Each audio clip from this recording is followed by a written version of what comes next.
Electron बंधुता को प्रभावित करने वाले कारक। सबसे पहला कारक होता है परमाणु का आकार। परमाणु का आकार बढ़ने पर इलेक्ट्रॉन बंधुता के मान क्या हो जाते हैं, कम हो जाते हैं। यानी कि परमाणु का आकार 1/EA होगा। EA क्या है यहाँ पर, इलेक्ट्रॉन बंधुता, या अपने ऐसे कह दें इलेक्ट्रॉन गैन एंथैल्पी। आजकल इलेक्ट्रॉन गैन एंथैल्पी कहा जाता है। यानी कि एक बड़ा आकार है, मान लो एक छोटा आकार है, छोटे आकार की EA का मान अधिक होगा, बड़े आकार का परमाणु है तो EA का मान क्या होगा, कम होगा। क्योंकि छोटे परमाणु में जब इलेक्ट्रॉन जोड़ते हैं तो इससे ज़्यादा ऊर्जा बाहर निकलती है, जबकि बड़े परमाणु में से इलेक्ट्रॉन जोड़ते हैं तो कम ऊर्जा बाहर निकलती है। अब देखो दूसरा कारक आता है प्रभावी नाभिकीय आवेश। प्रभावी नाभिकीय आवेश क्या होता है, इसे कहा जाता है जेड इफेक्टिव। यानी कि परमाणु की नाभिक द्वारा बाहरी इलेक्ट्रॉनों पर लगाए गए आकर्षण बल को ही क्या कहा जाता है, प्रभावी नाभिकीय आवेश। तो प्रभावी नाभिकीय आवेश जेड इफेक्टिव कैसे ज्ञात किया जाता है, ये जेड माइनस सिग्मा होता है। जेड इफेक्टिव होता है जेड माइनस सिग्मा, और जेड क्या होता है, जेड होता है एटॉमिक नंबर, यानी कि परमाणु क्रमांक। Very good. और सिग्मा क्या होता है, परिरक्षण नियतांक, शील्डिंग कांस्टेंट, परिरक्षण नियतांक होता है। और जेड इफेक्टिव का मान बढ़ने पर, जेड इफेक्टिव का मान बढ़ जाएगा तो EA का मान भी क्या होगा, बढ़ जाएगा। तो अपने ऐसे कह दें EA समानुपाती किसके है, जेड इफेक्टिव के है। EA का मान, जेड इफेक्टिव का मान बढ़ने पर EA का मान बढ़ेगा। और साइज की किस प्रकार से है, EA समानुपाती 1/साइज। साइज का मान बढ़ जाएगा तो EA का मान क्या हो जाएगा, कम हो जाएगा। यानी कि छोटा परमाणु है तो EA का मान ज्यादा होता है, बड़ा परमाणु है तो EA का मान क्या होता है, कम होता है। यानी कि ये इनवर्सली प्रोपोर्शनल है। जबकि जेड इफेक्टिव के डायरेक्टली प्रोपोर्शनल है। जेड इफेक्टिव बढ़ेगा तो इलेक्ट्रॉन गैन एंथैल्पी या इलेक्ट्रॉन बंधुता के मान में क्या होती है, वृद्धि होती है।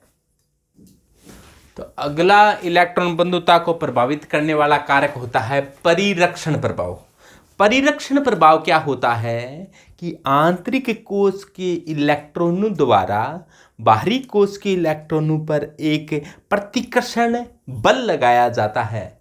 इसी प्रभाव को परिरक्षण प्रभाव कहा जाता है। जैसे मान लो कोई भी इलेक्ट्रॉन है, इस कोई नया आने वाले इलेक्ट्रॉन को नाभिक तो क्या कर रहा है, इसको खींच रहा है। तो ये नाभिक के अंदर तो क्या होते हैं, प्रोटॉन होते हैं, जेड प्रोटॉन होते हैं। एक प्रोटॉन पर आवेश इलेक्ट्रॉन के बराबर होता है, लेकिन प्लस का तो जेड प्रोटॉनों पर जेड ई आवेश होता है। तो ये तो जेड ई आवेश द्वारा नाभिक द्वारा इलेक्ट्रॉनों को खींचा जाता है। इससे तो क्या कहा जाता है, नाभिकीय आकर्षण कहा जाता है। ये नाभिकीय आकर्षण है। तो नाभिक द्वारा आकर्षण होता है, ये है। लेकिन परमाणु के अंदर कोई भी अंदर वाले इलेक्ट्रॉन है, अंदर वाले इलेक्ट्रॉन क्या करते हैं, जो बाहर वाले इलेक्ट्रॉन होते हैं वो क्या करते हैं, धक्का देते हैं, प्रतिकर्षित करते हैं। यानी कि आंतरिक कोश के इलेक्ट्रॉनों द्वारा बाहरी कोश के इलेक्ट्रॉनों पर क्या किया जाता है, एक प्रतिकर्षण बल लगाया जाता है। इसी प्रभाव को क्या कहा जाता है, परिरक्षण प्रभाव कहा जाता है। परिरक्षण प्रभाव का अर्थ होता है परिरक्षण, रक्षण का अर्थ होता है रक्षा।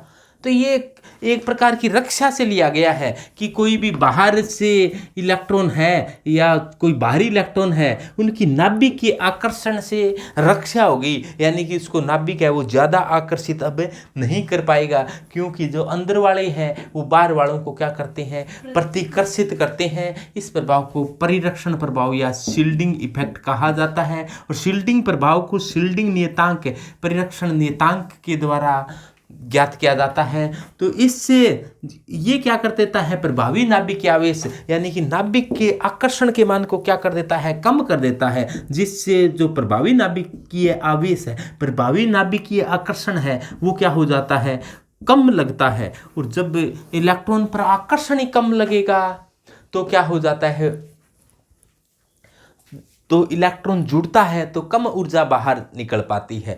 और इसमें क्या होता है, परिरक्षण प्रभाव में आंतरिक कोश के इलेक्ट्रॉन द्वारा बाहरी कोश के इलेक्ट्रॉन को धक्का दिया जाता है तो परमाणु का आकार भी क्या हो जाता है, बढ़ जाता है। और बड़े परमाणु में इलेक्ट्रॉन जोड़ेंगे तो कम ऊर्जा बाहर निकलती है, मोटे परमाणु में इलेक्ट्रॉन जोड़ने पर कम ऊर्जा बाहर निकलती है, छोटे परमाणु में इलेक्ट्रॉन जोड़ने से ज़्यादा ऊर्जा बाहर निकलती है। अतः इलेक्ट्रॉन बंधुता व परिरक्षण प्रभाव एक दूसरे के उल्टे होते हैं, यानी कि E A समानुपाती 1 शील्डिंग इफेक्ट, यानी कि परिरक्षण प्रभाव, यानी परिरक्षण प्रभाव बढ़ेगा तो आकार बढ़ेगा, जिससे इलेक्ट्रॉन बंधुता के मान में क्या हो जाएगी, कमी हो जाएगी। यानी कि इलेक्ट्रॉन एफिशिएंसी और शील्डिंग इफेक्ट इनवर्सली प्रोपोर्शनल होते हैं। अगला आता है कि half filled and full filled orbital का स्थायित्व भी इलेक्ट्रॉन बंधुता को प्रभावित करता है, यानी कि अर्धपूरित व पूर्ण पूरित कक्षकों का स्थायित्व, यानी कि हाफ फील्ड जो आधे भरे हुए होते हैं और फुल फील्ड जो पूरे भरे हुए होते हैं, वो कक्षक अधिक स्थायी होते हैं। Half filled and full filled orbital होते हैं वो ज़्यादा स्थायी होते हैं, यानी कि मोर स्टेबल होते हैं। और स्थायी इलेक्ट्रॉनिक विन्यास में यदि अपने और अधिक इलेक्ट्रॉन जोड़ेंगे तो फिर ऊर्जा कम ही बाहर निकल पाती है, क्योंकि half filled and full filled orbital are more stable, आधे भरे हुए और पूरे भरे हुए कक्षक ज़्यादा स्थायी होते हैं। और स्थायी कोई पहले से स्थायी है तो वो कोई और इलेक्ट्रॉन लेना नहीं चाहेगा, फिर भी अपने इसको ज़बरदस्ती इलेक्ट्रॉन देने की कोशिश करेंगे तो कम ही ऊर्जा बाहर निकल पाती है।